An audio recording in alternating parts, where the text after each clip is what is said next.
pagi saudara-saudariku yang sudah hadir di auditorium, juga yang di ruangan Zoom. Ya, kita sekarang sudah lepas masker. Silakan berikan tos dan senyuman yang terbaik untuk kanan, kiri, depan, belakang. Ya, tos.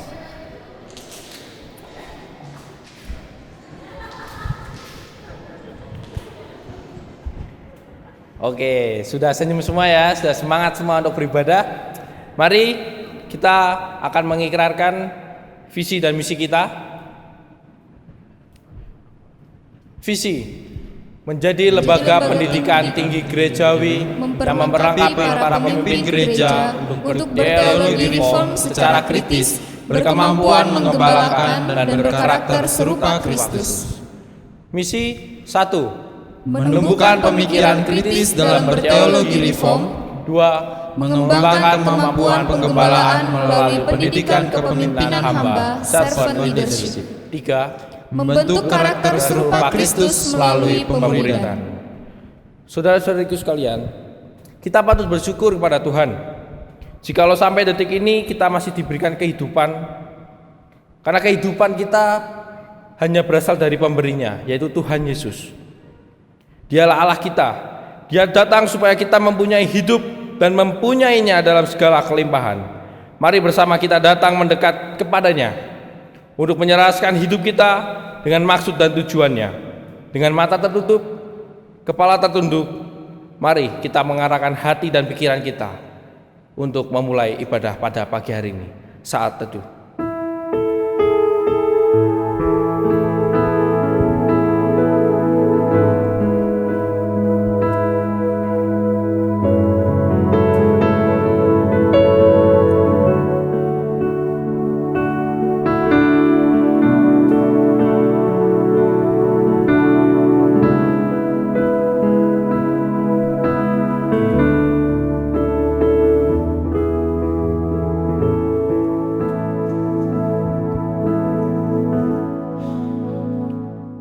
Pertolongan kita adalah dalam nama Tuhan yang menjadikan langit, bumi dan segala isinya, dan yang tidak pernah meninggalkan hasil perbuatan tangannya. Kasih karunia dan damai sejahtera dari Allah Bapa, Putra dan Roh Kudus menyertai kamu sekalian.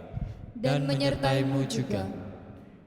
Dalam bridge lagu Waymaker dikatakan, even when I don't see it, you are working. Even when I don't feel it, you are working. Meskipun aku dan saudara tidak melihat Tuhan, Tuhan tetap bekerja. Meskipun kita tidak melakukannya, kita tidak merasakannya, Tuhan tetap bekerja.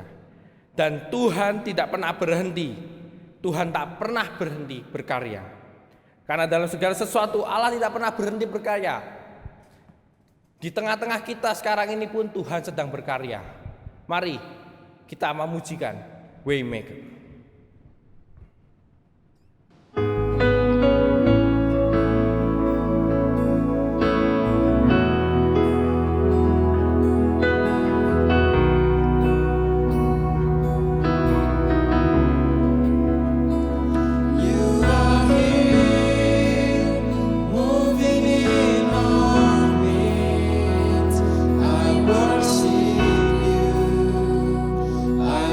Worship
stop working. You never stop working. Even when I don't see you working, even when I don't feel it you working. You never stop working. You never stop working. Even when I don't see it you working, even when I don't feel it you working. You never stop working. You never stop working. Even when I don't see it you working, even when I don't feel it you working. You never stop working. You never stop working. Waymaker, miracle worker, promise keeper, light in the darkness, my God, that is who you are. Waymaker, miracle worker, promise keeper, light in the darkness, my God, that is who you are. That is who you are. That is who you are. That is who you are. That is who you are. Aku sekali-kali tidak akan membiarkan engkau, dan aku sekali-kali tidak akan meninggalkan engkau. Jemaat dipersilahkan duduk. Konsekuensi dari kehadiran Tuhan yang menyertai dan memanggil kita untuk hidup di dalam kehendak-Nya. Segala bentuk perlawanan terhadap kehendak-Nya adalah dosa. Dan dosa telah membuat engkau dan saya tidak layak berdiri di hadapan Tuhan. Namun melalui Yesus Kristus yang telah mati dan bangkit, kita dilayakkan untuk mendekat kepada Allah. Mari kita datang kepadanya. Kita memujikan Just As I Am.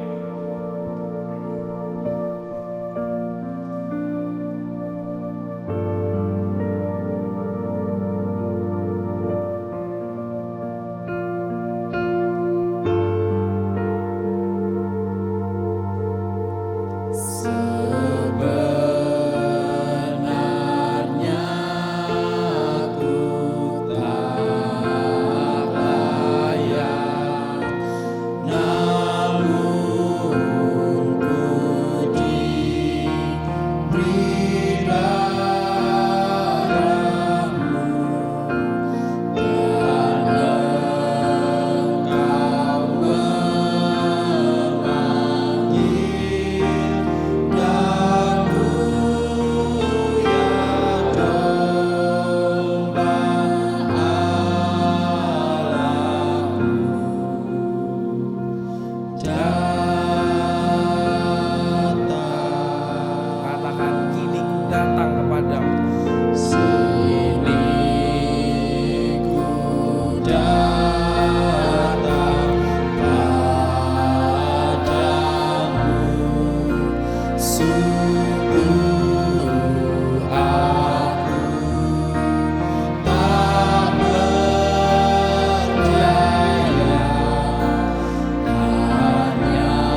dongkrongan kita, kita datang dengan penyembahan kita.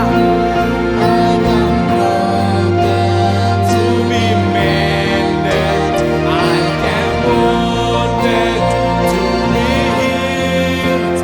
I can desperate to be rescued. I can empty to be filled. I can guilty to be pardoned by the blood of Christ the Lamb. And I'm welcomed with open arms, praise God, just as I am. Kita tundukkan kepala. Saya memberikan waktu untuk saudara sekalian merenungkan betapa kasih dan cintanya yang besar kepada kita. Kita mengaku dosa dan kesalahan kita.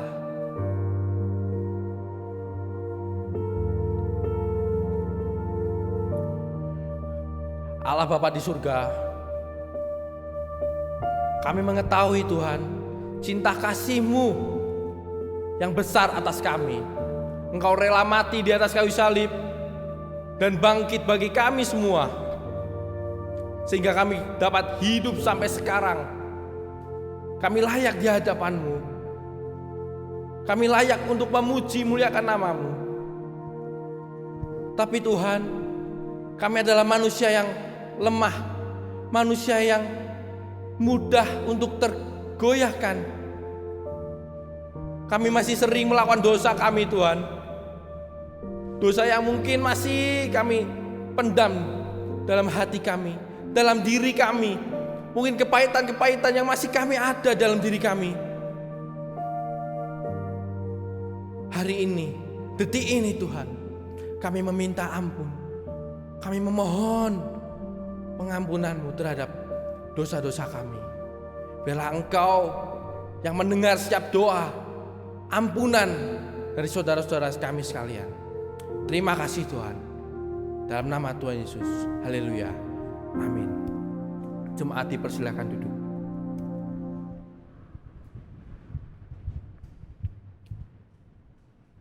Akan tetapi Allah menunjukkan kasih-Nya kepada kita oleh karena Kristus telah mati untuk kita karena kita yang masih berdosa. Lebih-lebih karena kita sekarang telah dibenarkan oleh darah-Nya, kita pasti akan diselamatkan dari murka Allah. Roma 5 ayat 8 sampai angka 9. Sebagai orang yang telah beroleh kasih dan pengampunan dari Allah, marilah kita hidup di dalam kasih kepadanya, dan wujud dari kasih-Nya adalah seperti yang Yesus katakan, kasihilah musuhmu dan berdoalah bagi mereka yang menganiaya kamu. Karena dengan demikianlah kamu menjadi anak-anak Bapamu yang di surga. Kita sering mendengarkan kata cinta, ya atau enggak? Namun terkadang kita menyalahgunakan rasa cinta itu. Kita salah mencurahkan rasa cinta itu. Ya, terkadang kita mencurahkan rasa cinta kita terhadap gadget kita, cinta kita terhadap hobi kita, sehingga cinta kita kepada Tuhan berbanding jauh. Namun cinta Tuhan kepada kita terus menyala ketika cinta kita kepada Tuhan mungkin redup. Pagi hari ini saya mengajak saudara sekalian memujikan cinta di hatiku.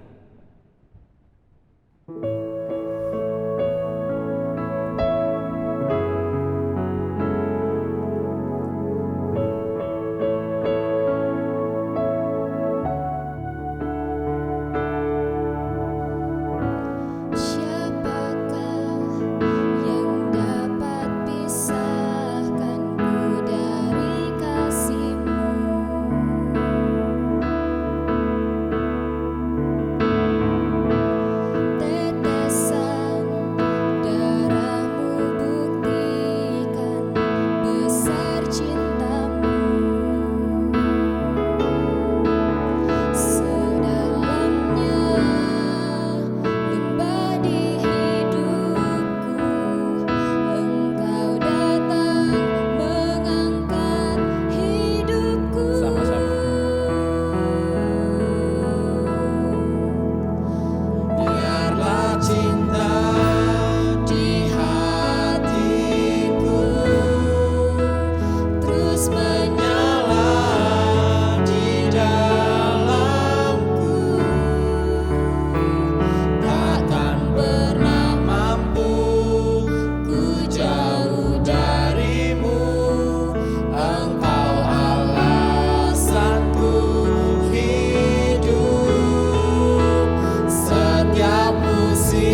tundukkan kepala kita. Kita memejamkan mata kita sejenak. Kita merefleksikan cinta Tuhan pada kita tuh gak pernah redup.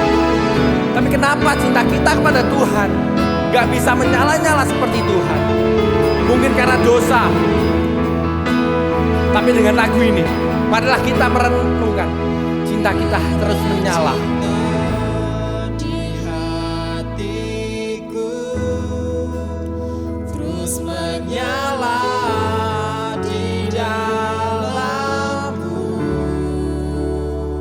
takkan pernah mampu ku jauh darimu.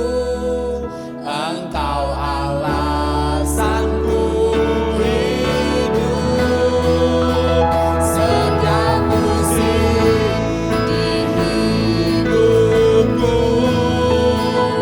Engkau ada bersamaku, memberi kekuatan, memberi pengharapan. Engkau segalanya bagiku.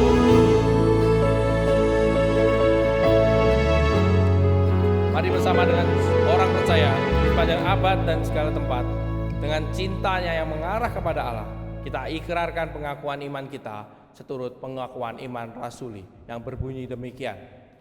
Aku percaya kepada Allah, Bapa yang Maha Kuasa, Khalik langit dan bumi, dan kepada Yesus Kristus, Anak yang tunggal Tuhan kita, yang dikandung dari Roh Kudus, lahir dari anak darah Maria, yang menderita sengsara di bawah pemerintahan Pontius Pilatus, disalibkan, mati dan dikuburkan, turun ke dalam kerajaan maut. Pada hari yang ketiga, bangkit pula dari antara orang mati, naik ke surga, duduk di sebelah kanan Allah, Bapa yang Maha Kuasa, dan dari sana Ia akan datang untuk menghakimi orang yang hidup dan yang mati. Aku percaya pada Roh Kudus, gereja yang kudus dan am, persekutuan orang kudus, pengampunan dosa, kebangkitan tubuh, dan hidup yang kekal. Amin. Jemaat dipersilahkan duduk.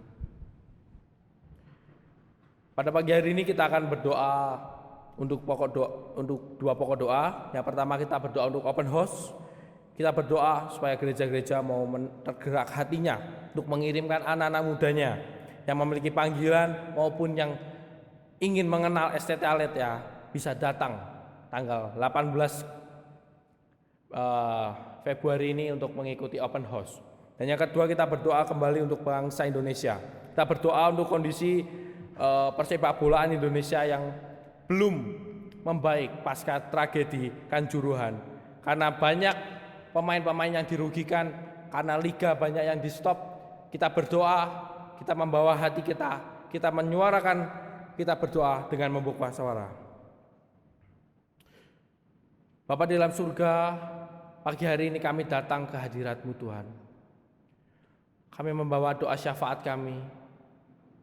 Ya Tuhan, tanggal 18 Februari STT Aletheia akan mengadakan open house. Kami berdoa untuk gereja-gereja-Mu dari segala denominasi. Biarlah mereka, segala gembala sidang, segala pemimpin-pemimpin yang ada di gereja, ada tergerak hatinya untuk mengirimkan anak-anak mudanya yang ingin mengenal STT Aletheia lebih dalam. Biarlah mereka mau mengirimkan anak-anaknya untuk datang ke STT Aletheia untuk mengikuti acara open house yang sudah kami rancang, dan kami juga berdoa untuk panitia. Saya sudah dengan jerih lelah untuk mempersiapkan semuanya. Tuhan, kami menyerahkan semuanya ke dalam tangan-Mu. Biarlah Engkau juga yang ikut campur tangan dalam kegiatan kami ini. Bapak, kami juga tidak lupa dengan bangsa kami Tuhan, yang masih banyak gejolak-gejolak, yang masih banyak tensi panas seperti yang ada di persepak bolaan kami Tuhan. Mungkin masih banyak tragedi-tragedi yang terjadi pasca tragedi Kanjuruhan, liga-liga banyak yang di stop, sehingga para pesepak bola yang mungkin pekerjaannya hanya dari main bola, mereka jadi tidak memiliki pekerjaan kembali. Kami berdoa Tuhan untuk PSSI, berdoa untuk Menteri Olahraga, berdoa untuk setiap menteri yang ada, biarlah mereka mendukung untuk adanya persepak bolaan ini kembali. Biarlah Engkau juga memberkati Kapolri untuk pengamanan siap mereka dalam stadion di Indonesia ini, Tuhan. Tuhan, terima kasih, kami membawa setiap doa syafaat kami ke dalam tangan-Mu, dan biarlah Engkau yang menjawab seturut dengan kehendak-Mu dan waktu-Mu. Terima kasih ya Tuhan, dalam nama Tuhan Yesus, haleluya, amin. Khotbah pada pagi hari ini akan disampaikan oleh Evangelis Hali. Dipersilakan.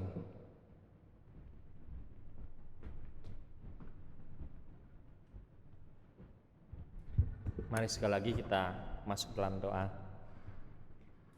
Tuhan, kami datang padamu, kami mau persiapkan hati kami Tuhan untuk menyambut firman-Mu. Roh Kudus-Mu telah berada dalam hati kami masing-masing. Biarlah pada saat ini Tuhan sekali lagi mengajar setiap kami. Pakai juga Tuhan hamba-Mu untuk boleh menyampaikannya secara benar dan secara jelas. Terima kasih ya Tuhan, demi nama Yesus Kristus segala doa dan puji syukur kami panjatkan. Amin. Selamat pagi Bapak Ibu dan saudara-saudara sekalian.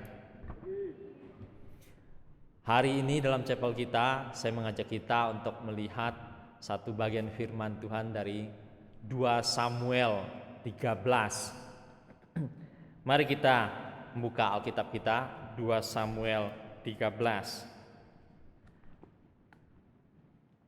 Perikop ini agak panjang, nanti Saudara Julio dan Seliana juga akan membantu kita membacakan beberapa ayat. Ayat 1 sampai 6 akan dibacakan oleh Julio, kemudian Seliana ayat 7 sampai 14. Ya, dipersilakan. 2 Samuel 13 ayat yang pertama sampai yang ke-6. Sesudah itu terjadilah yang berikut. Absalom bin Daud mempunyai seorang adik perempuan yang cantik, namanya Tamar, dan Amnon bin Daud jatuh cinta kepadanya. Hati Amnon sangat tergoda, sehingga ia jatuh sakit karena Tamar, saudaranya itu, sebab anak perempuan itu masih perawan, dan menurut anggapan Amnon mustahil untuk melakukan sesuatu terhadap dia. Amnon mempunyai seorang sahabat bernama Yonadab, anak Simea, kakak Daud. Yonadab itu seorang yang sangat cerdik. Katanya kepada Amnon, "Hai anak raja, mengapa engkau demikian merana setiap pagi? Tidakkah lebih baik engkau memberitahukannya kepadaku?" Kata Amnon kepadanya, "Aku cinta kepada Tamar, adik perempuan Absalom, saudaraku itu." Lalu berkatalah Yonadab kepadanya, "Berbaringlah di tempat tidurmu dan berbuat pura-pura sakit. Apabila ayahmu datang menengok engkau, maka haruslah engkau berkata kepadanya, 'Izinkanlah adikku Tamar datang memberi aku makan.'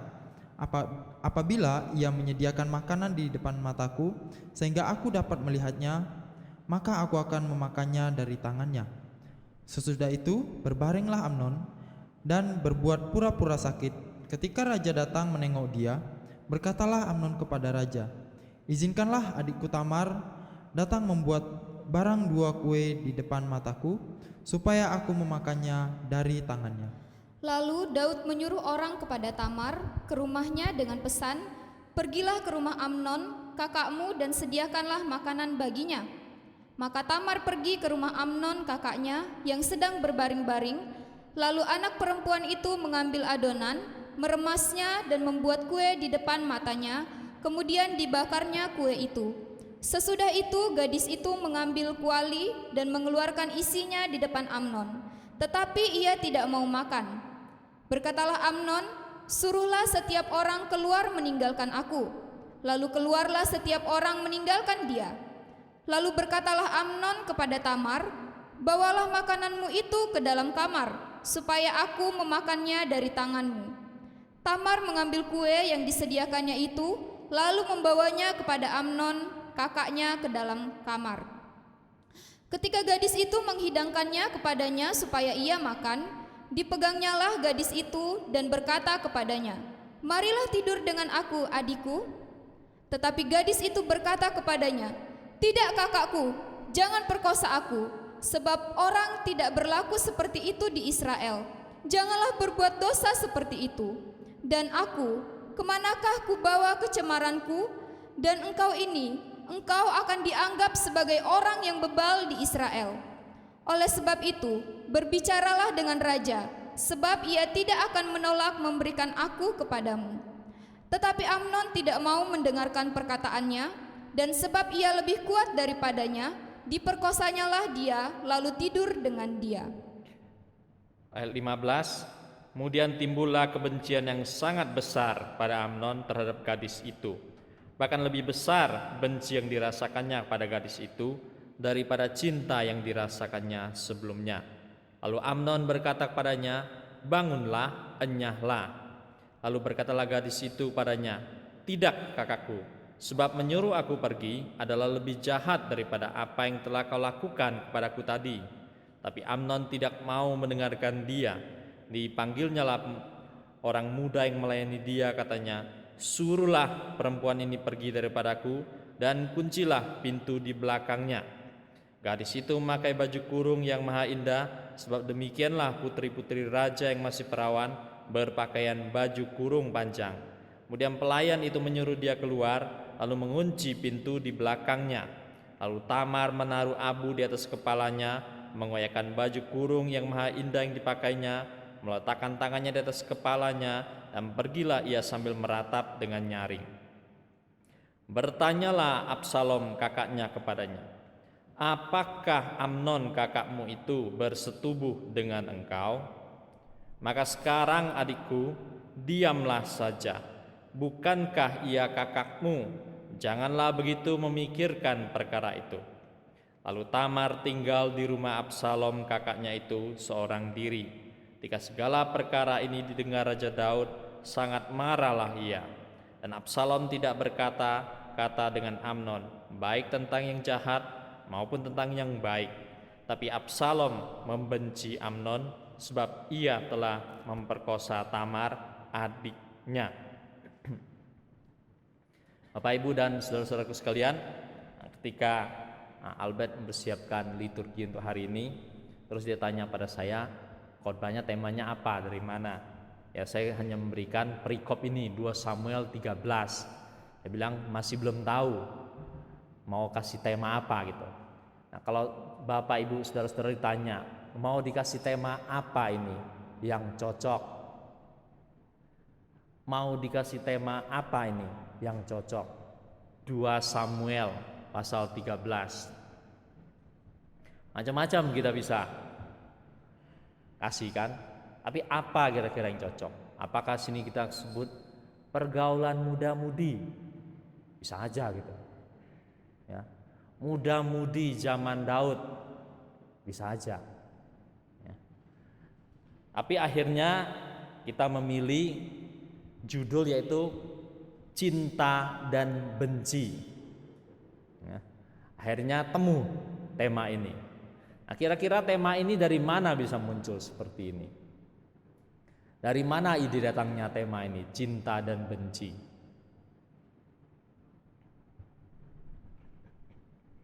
Tadi ayat-ayat dalam perikop ini dari pasal 13, perikop yang pertama, ya, perikop yang kedua kita tidak baca. Dalam perikop yang pertama di situ ada kandungan kedua ayat tersebut.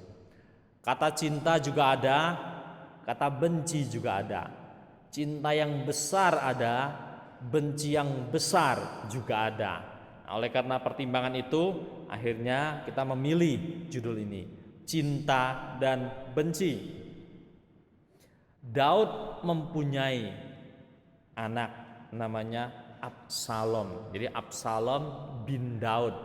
Dia mempunyai seorang adik perempuan namanya Tamar. Mestinya dicatat di sini dengan pengungkapan orang-orang dalam bahasa Indonesia.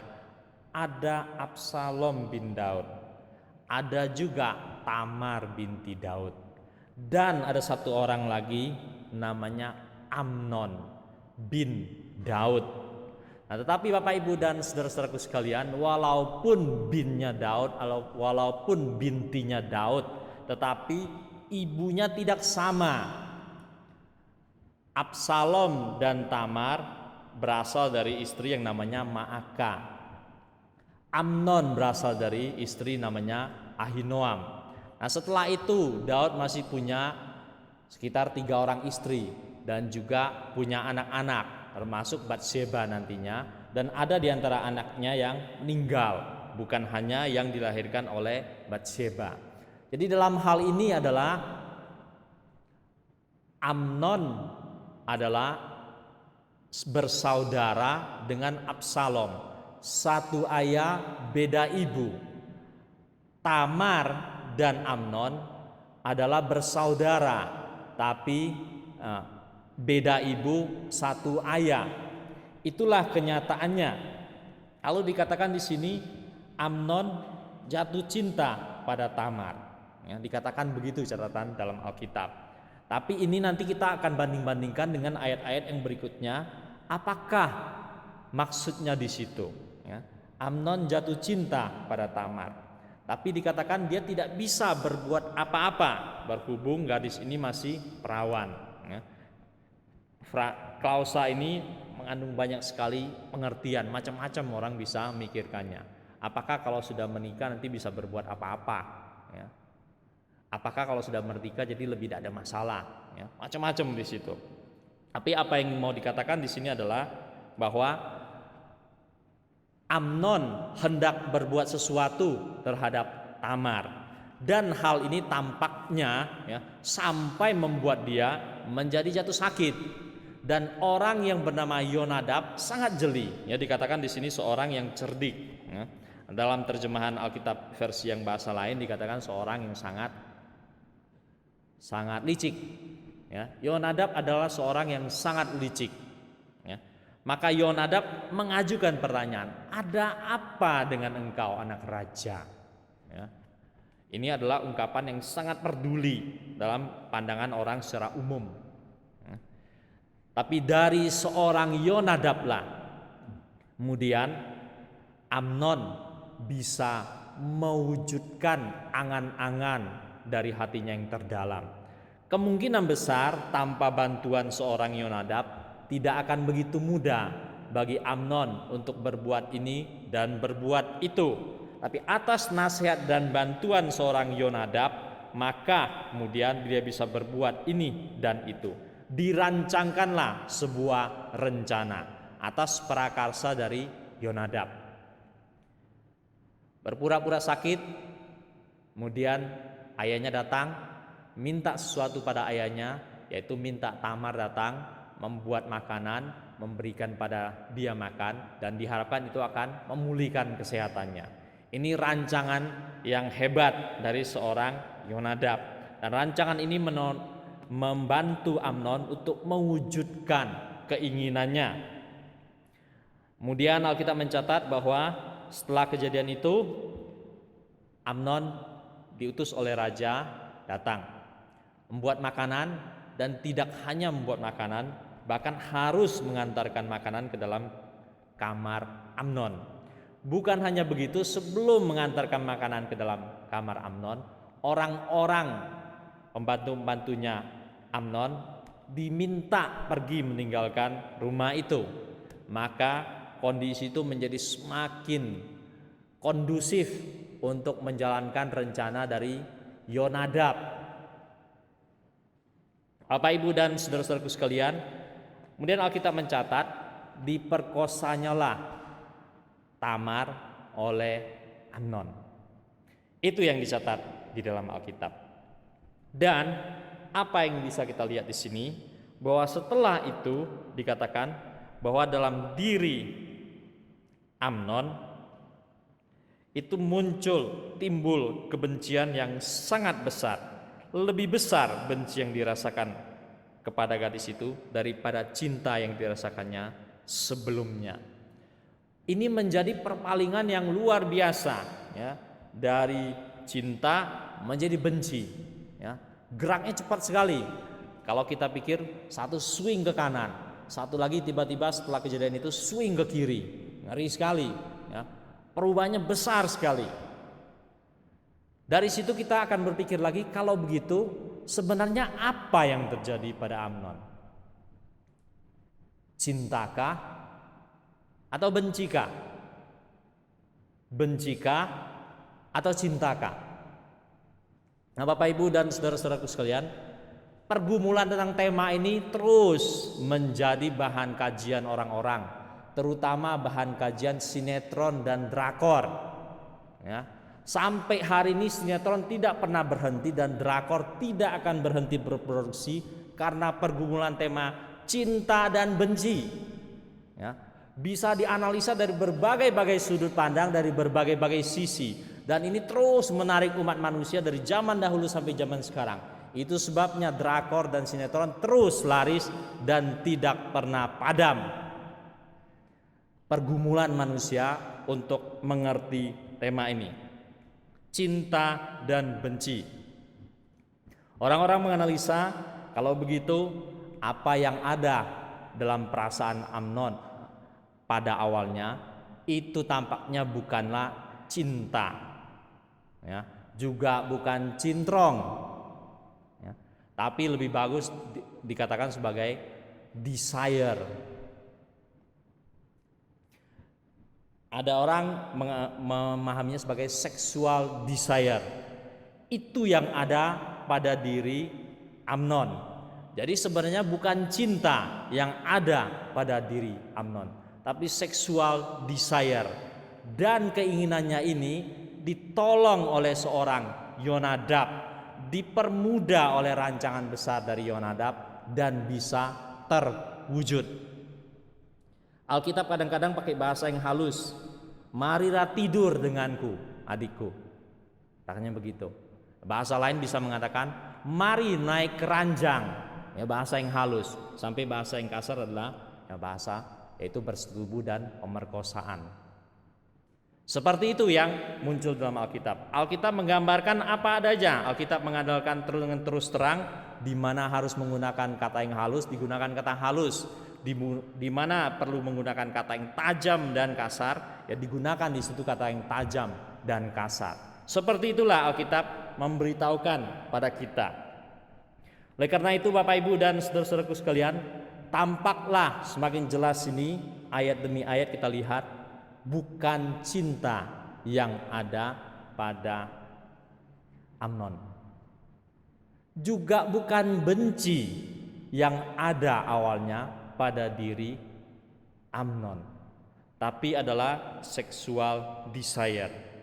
Dalam ayat-ayat ini awal digambarkan sebagai cinta dan akhir digambarkan sebagai benci, juga bukan dua-dua itu.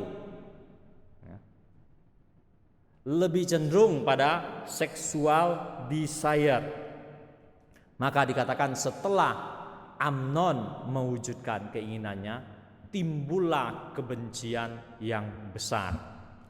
Cinta dan benci itu susah dianalisa, ya. Terus sepanjang masa orang menganalisa. Di Jakarta saya ada kenal satu orang yang lama sekolah teologi, kemudian tinggal di asrama. Setelah itu tertamat pelayanan, dia mengenang kembali, dia melihat kejadian-kejadian dalam asrama, dia sampai pada kesimpulan kalimat yang menarik sekali, ya, tapi agak hiperbol.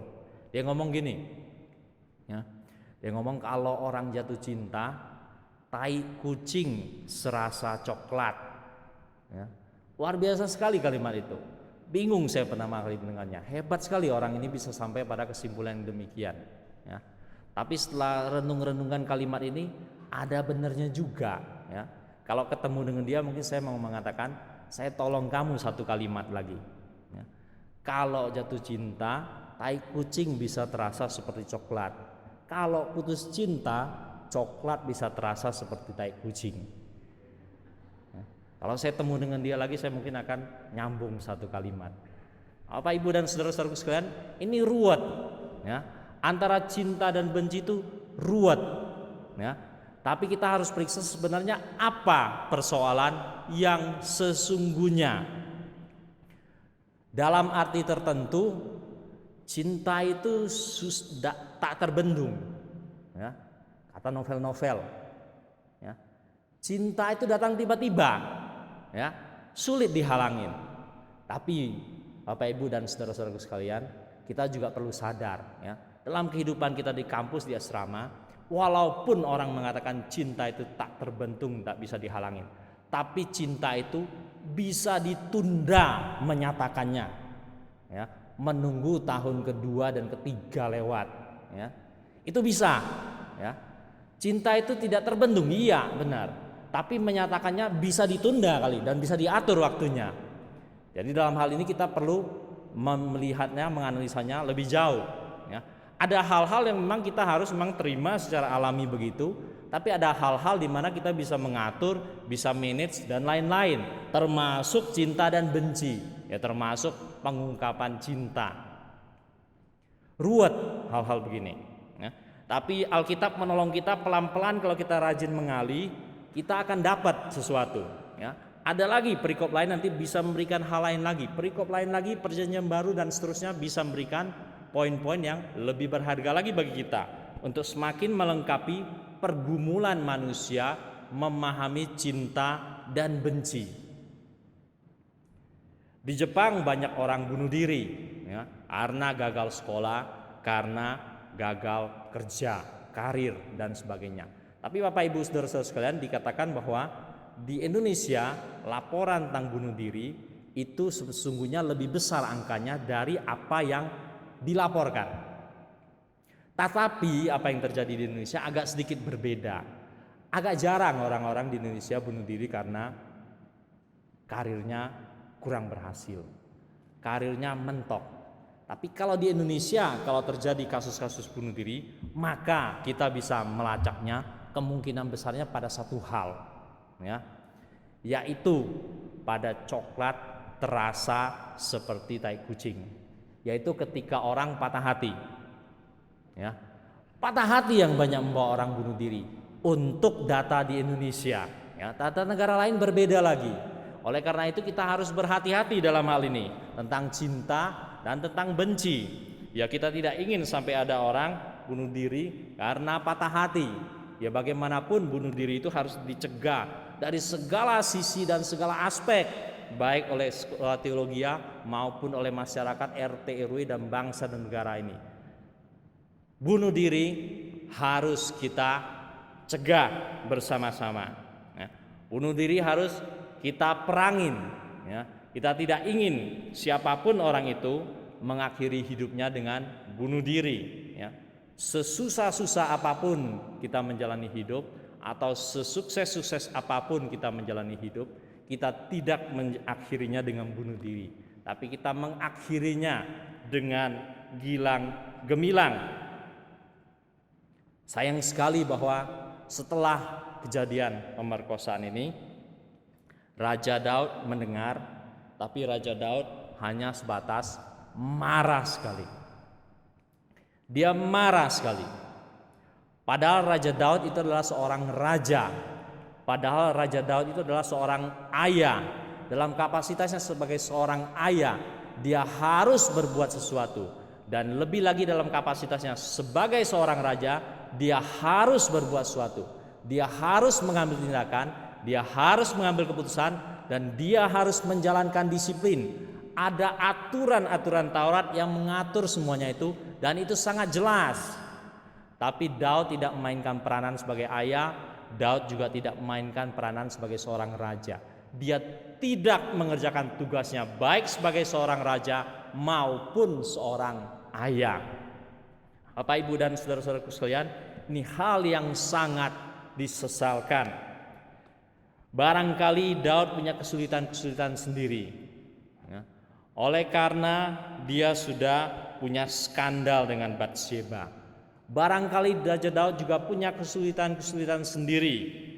Oleh karena Amnon adalah calon pengganti tahtanya dalam pemikiran masyarakat Timur Tengah kuno. Daud mempunyai kesulitan, tapi Daud tidak mengambil keputusan, Daud tidak mengambil tindakan, Daud tidak menjalankan disiplin. Ini hal yang sangat merugikan keluarganya. Seandainya Raja Daud mengambil keputusan menjatuhkan disiplin, maka sejarah perjalanan keluarga Daud tidak akan semuram seperti apa yang dicatat di dalam Alkitab dalam pasal-pasal selanjutnya. Tamar diperkosa oleh Amnon. Amnon dibunuh oleh Absalom. Absalom melarikan diri dan melakukan pemberontakan. Absalom akhirnya mati tewas dalam peperangan. Dan dilanjutkan lagi, seorang bangkit bernama Adonia juga memberontak terhadap Daud. Begitu suramnya keluarga Daud setelah pasal 13 ini. Oleh karena Daud tidak mengambil tindakan apapun walaupun dia marah. Sangat disayangkan. Daud adalah seorang yang sangat berhasil di satu sisi, tapi di lain pihak adalah seorang yang juga yang gagal di sisi yang lain. Tapi satu hal sangat jelas, Daud adalah seorang raja yang sangat-sangat diperkenan oleh Tuhan. Dia menjadi standar untuk mengukur raja-raja Israel dan Yehuda sesudah dia. Inilah Daud di mata Tuhan. Nah, Bapak, Ibu, dan saudara-saudaraku sekalian, siapapun kita adanya, kalau kita berada dalam posisi yang sulit seperti Daud, kita tetap harus mengambil tindakan, harus mengambil keputusan. Kalau tidak, itu akan merusak dirimu, keluargamu, dan lingkungan sekitarmu. Tapi ketika engkau berani untuk mengambil keputusan tindakan, dan tindakan itu benar, kemungkinan besar engkau akan mencegah banyak hal-hal yang rusak yang bakal terjadi dibanding kalau kita tidak mengambil sikap apapun. Inilah paling tidak yang kita bisa pelajarin dari perikop ini. Kisah Amnon dan Tamar. Kita bisa melihat hari ini dari sisi seorang Amnon. Kita juga bisa lihat dari sisi seorang Daud. Dan Bapak Ibu saudara-saudara sekalian masih bisa melihat mengali bagian ini dari sisi-sisi yang lain, dari seorang Absalom, dari seorang Yonadab, dan para pembantu Amnon, dan seterusnya dan seterusnya. Biarlah firman Tuhan pada hari ini boleh membekali kita untuk lebih memahami pergumulan manusia sepanjang sejarah tentang cinta dan benci. Amin. Mari kita berdoa.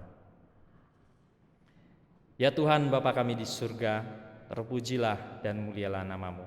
Makasih ya Tuhan, melalui apa yang terjadi di tengah-tengah keluarga Daud, kejadian pada Amnon dan Tamar, kami juga boleh belajar bersama Tuhan. Tuhan pimpin, Tuhan tolong kami. Setiap kami menjalani kehidupan kami masing-masing, tolong kami untuk menjalani kehidupan kami secara benar dan bertanggung jawab. Juga orang-orang di sekitar kami, keluarga kami, teman-teman, sanak famili, juga orang-orang dalam gereja, sama jemaat, biarlah kami terus mawas diri satu dengan lainnya Tuhan. Makasih ya Tuhan, terpujilah dan mulialah nama-Mu. Di nama Yesus Kristus kami berdoa dan mengucap syukur. Amin.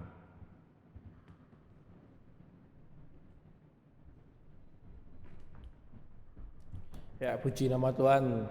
Terima kasih Evangelis Hali dalam perenungan firman Tuhan. Biarlah kita bisa memahami ya bahwa cinta dan benci, jangan sampai tadi cinta coklat rasa apa? Nah, jangan sampai kebalik, dan jangan sampai kita mengakhiri hidup kita dengan sia-sia. Sebagai ucapan syukur kita kepada Tuhan yang telah mencurahkan berkat-Nya kepada kita, marilah kita membawa persembahan kita kepadanya dan kita memujikan. Betapa hatiku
Bapa dalam surga, kami ucap syukur Tuhan atas berkat yang melimpah terhadap kami.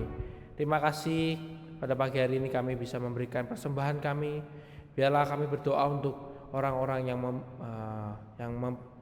mengelola supaya Engkau memberikan kebijaksanaan. Biarlah uang ini bisa berguna untuk pelebaran kerajaan-Mu. Terima kasih Tuhan, terima kasih. Hanya di dalam nama Tuhan Yesus. Haleluya. Amin. Firman Tuhan berkata, aku sekali-kali tidak akan meninggalkan engkau, dan aku sekali-kali tidak akan membiarkan engkau. Karena itu, bawalah firman Tuhan di dalam hidupmu, supaya melalui hidupmu kemuliaan Tuhan terpancar indah. Doksologi, jemaat dipersilakan berdiri, berkat Tuhan dipimpin oleh Evangelis Hali.